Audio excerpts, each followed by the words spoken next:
Why is it that human beings only seem to realize the value of oxygen when they are suffocating? Right now, you are making yourself as common as the air your ex breathes.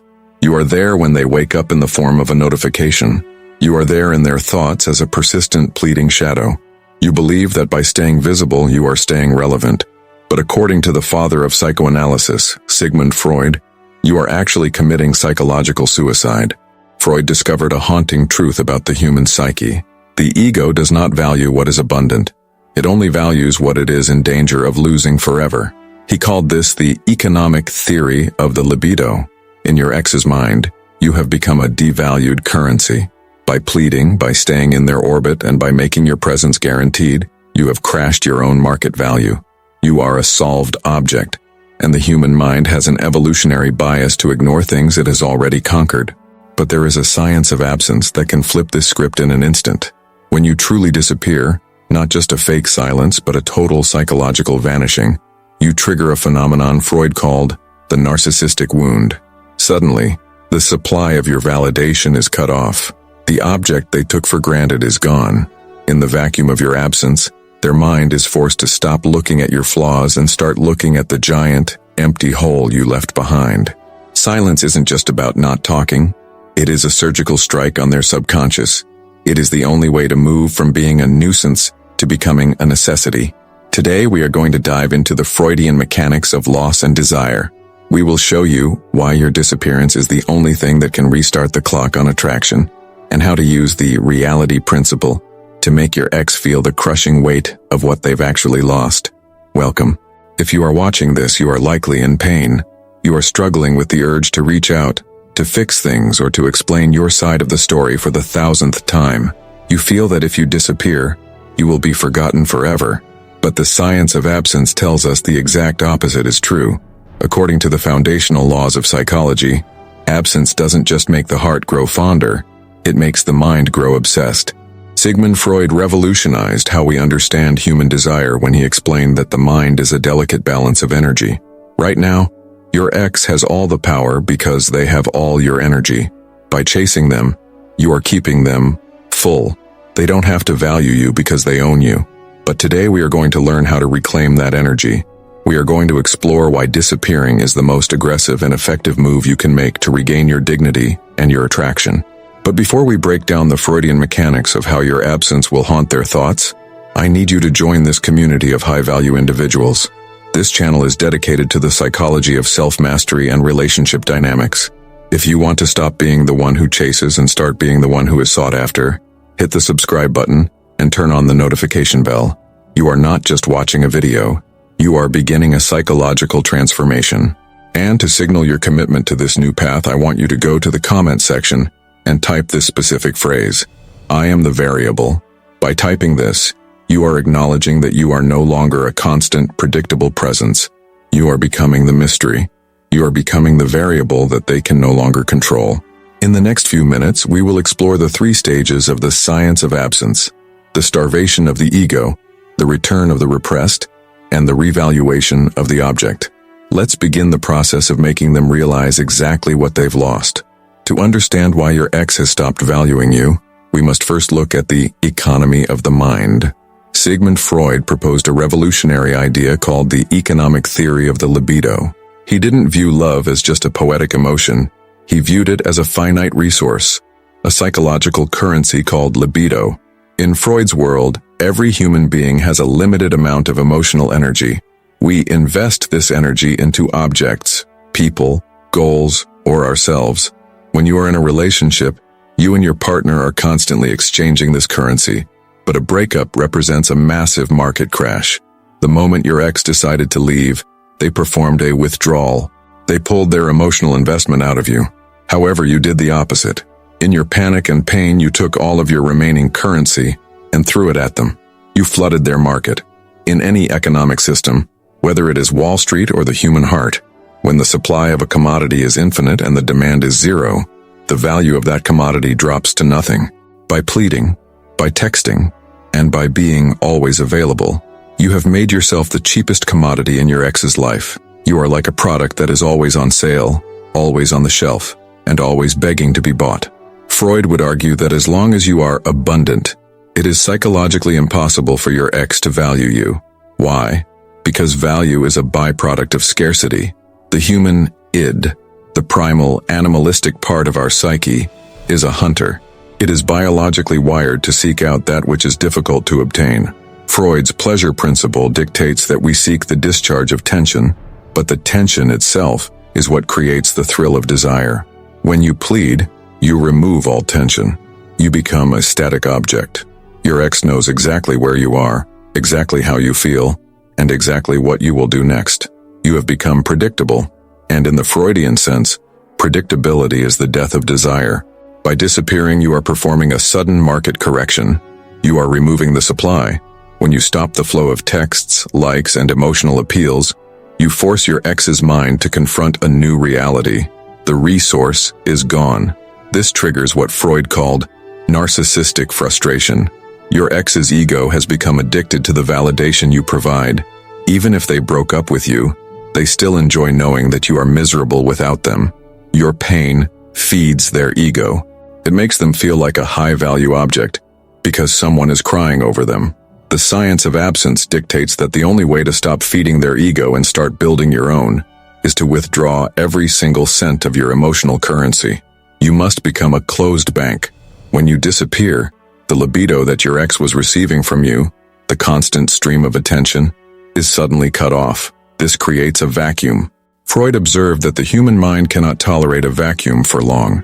When the object you is present and pleading, the ex's mind is focused on your flaws, your desperation, and the reasons why they wanted to leave. But when the object is absent, the mind shifts its focus. It moves from analysis to imagination. In the silence of your absence, your ex is forced to handle their own emotional regulation. They no longer have you as a safety net to boost their ego. This is where the science gets truly interesting. Freud noted that when an object is lost, the ego begins to perform a process of introjection. They start to pull the memories of you into their own mind to fill the void. But because you aren't there to provide new data, like a desperate text at 2 a.m., their mind can only work with old data. And as we will explore later, the mind has a strange way of cleaning up old data when it's under the stress of loss. You must understand that by disappearing, you are moving from being a subject, a person they can control, to an object of mystery. Freud's reality principle tells us that the ex must face the cold, hard fact of your non-existence in their life. As long as you are pleading, you are protecting them from the reality of the breakup. You are giving them the breakup light. They get to be single, but they still get your attention. You are giving them the best of both worlds. By vanishing, you give them the full breakup. You give them the cold, the silence, and the loneliness. You stop being the propping object that keeps their ego inflated. You must be willing to let their ego starve. This is not being mean. It is being economically sound. You are reclaiming your currency. You are taking your libido back so you can invest it in yourself. Freud famously said, "We are never so defenseless against suffering as when we love." By disappearing, you are removing yourself from the suffering side of the equation and placing yourself in the power position. You are forcing them to feel the lack. And according to the science of absence, lack is the only soil in which the seeds of revaluation can grow. You have to be brave enough to be nothing for a while, so that you can become everything again. You must become the phantom that haunts their quietest hours. While they expected you to be the clinging vine, you must become the solid oak that vanished from the forest. This is the first law of Freudian attraction. To be valued, you must be capable of being lost. If you cannot be lost, you cannot be found.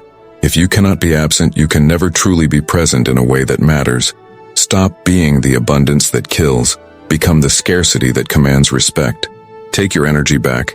Close the vault and let the science of your absence begin to rewrite the story in their unconscious mind. In the Freudian universe, the most vital organ isn't the heart, it's the ego. To understand why your disappearance is a scientific necessity, we must look at what happens to your ex's ego the moment you stop the pleading and vanish.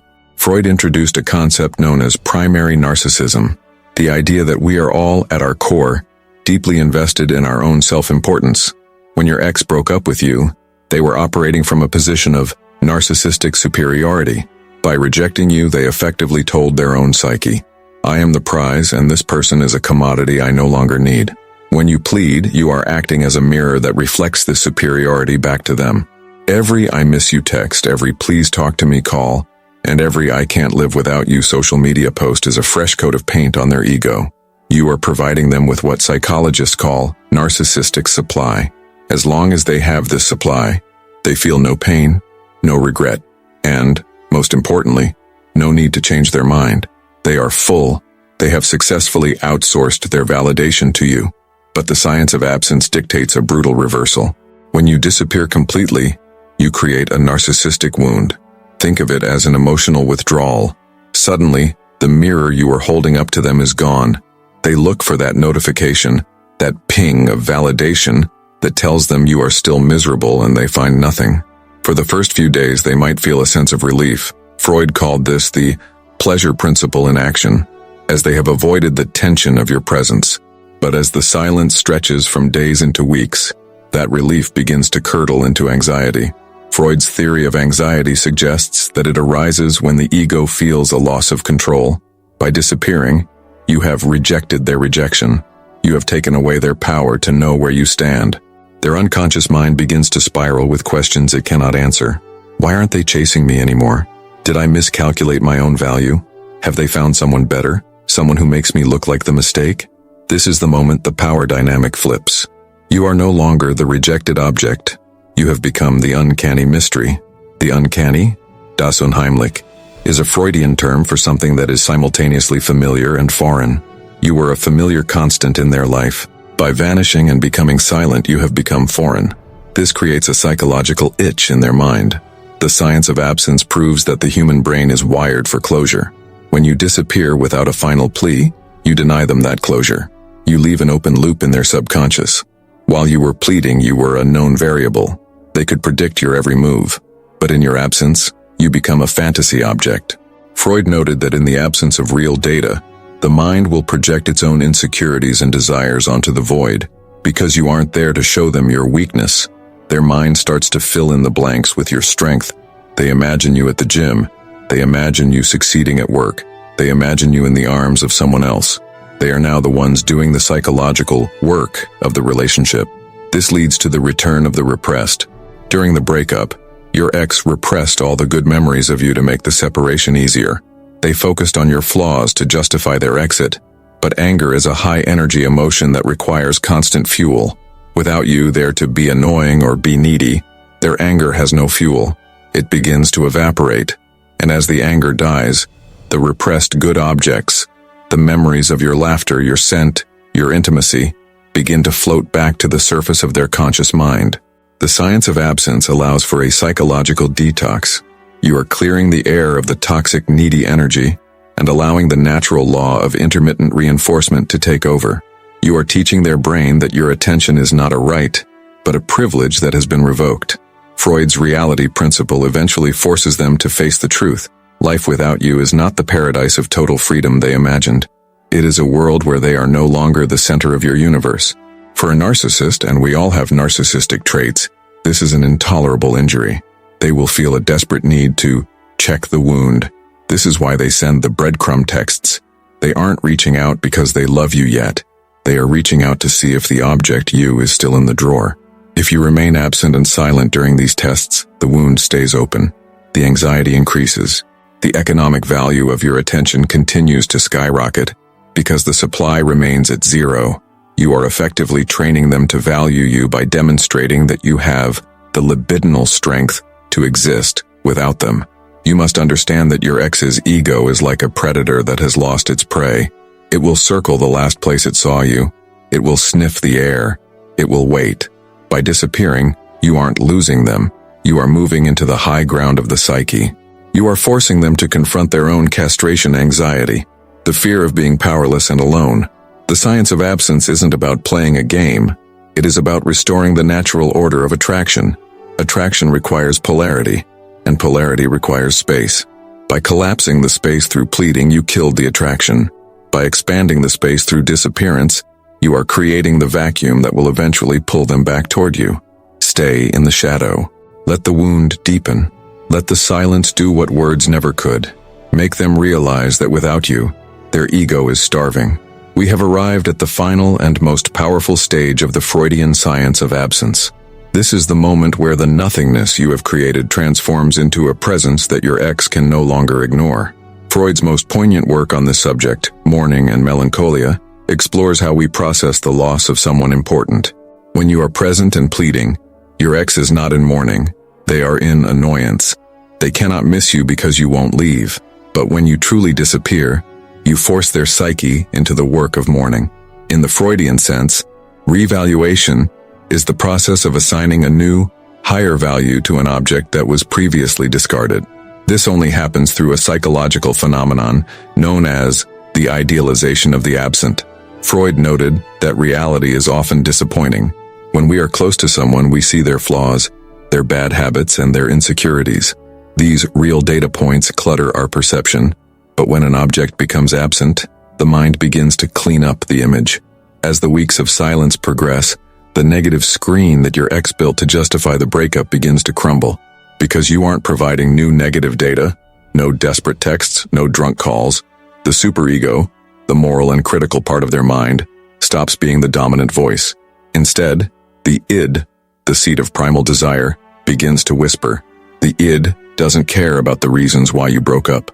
The id only knows that a source of pleasure and validation is gone. This leads to the return of the repressed memories. Freud argued that we never truly forget anything. We simply push it into the unconscious. When you are silent, the repression that occurred during the breakup begins to fail. Suddenly, while they are driving to work or lying in bed at night, a memory flashes. The way you laughed, a specific moment of intimacy, or the way they felt safe in your presence. Because these memories are now appearing in a vacuum of silence, they feel more intense, more pure, and more valuable than they did when you were actually there. You are now undergoing the apotheosis of absence.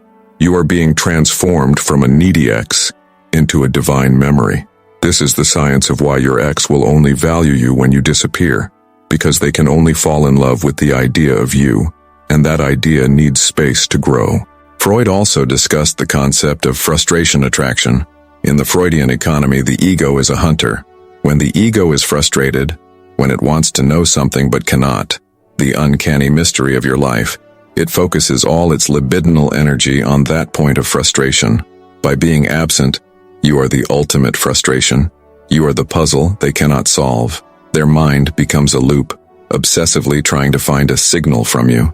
They check your Instagram, they ask mutual friends about you, they look for any sign that they still matter. This obsession is the foundation of revaluation.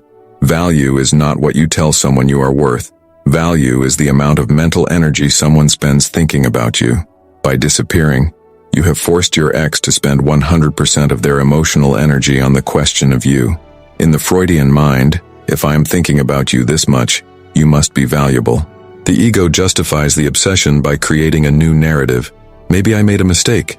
Maybe they were the one and I let them go. This brings us to the reality principle versus fantasy.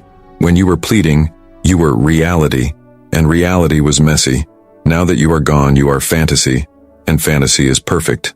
You are now competing with a version of yourself that their own mind is building. This is a battle you will always win as long as you stay silent. But there is a trap here. Freud warned of the narcissism of minor differences. Eventually, your ex will try to reach out with a test or a breadcrumb. They want to see if the fantasy matches the reality. They want to know if you are still that needy object they rejected. If you break and respond with the same old energy, the fantasy dies instantly. The value crashes back to zero. The science proves that for the revaluation to stick, you must remain the new object. Even when they reach out, you must be polite, brief, and slightly distant. You must remain a bit of a mystery. By disappearing, you have also triggered their castration anxiety, the fear of loss of power. They realized that you have the strength to walk away. This is the most attractive trait a human being can possess, the power to leave. Freud knew that we are most attracted to those who are whole and self-sufficient. By being silent, you have demonstrated the ultimate self-sufficiency. You have proven that your libido is invested in yourself, not them. The science of absence concludes that your ex will only value you when they realize you are no longer a part of them. As long as you were pleading, you were an extension of their ego, something they controlled. By disappearing, You become an independent entity, and the human mind is biologically wired to respect and pursue that which is independent and sovereign. You must allow the work of mourning to finish. You must allow them to feel the full weight of the lack. Only in that darkness will they see the light of your true value. You aren't just an X anymore, you are a lost treasure that they are now desperate to recover. You have moved from the bargain bin to the high-end vault. Stay in the vault. Let the science of your absence do the work that 1,000 words never could. You have become the prize. The science of absence is not a game of wait and see. It is a profound psychological restructuring of your value. As we have seen through the lens of Sigmund Freud, desire is not born from presence, it is born from lack. When you are pleading, you are filling the space with noise, desperation, and low-value energy. You are making it impossible for your ex to miss you because you are never truly gone. By disappearing, you are performing the ultimate act of libidinal reclamation. You are taking back your power, your mystery, and your worth. You are moving from the pleasure principle to the reality principle, forcing your ex to face a world where you are no longer an option. You are triggering the narcissistic wound that demands they seek you out to feel whole again. This process requires a level of discipline that 90% of people simply do not have. Most will break. Most will send that 3 a.m. text and reset the clock to 0. But you are different. You are a student of the human soul. You understand that your silence is the loudest, most convincing argument for your value. If this deep dive into the Freudian mechanics of attraction has given you the strength to stay silent today, then you are already winning. You are no longer the one being rejected. You are the one who has mastered the science of absence. Don't forget to subscribe and join our community of high-value individuals. This is where we decode the hidden laws of the mind. And for the last time, make your mark in the comments. Type, "I am the variable." Stop being the constant they can ignore. Become the variable they cannot live without. Stay strong, stay silent, and I will see you in the next video.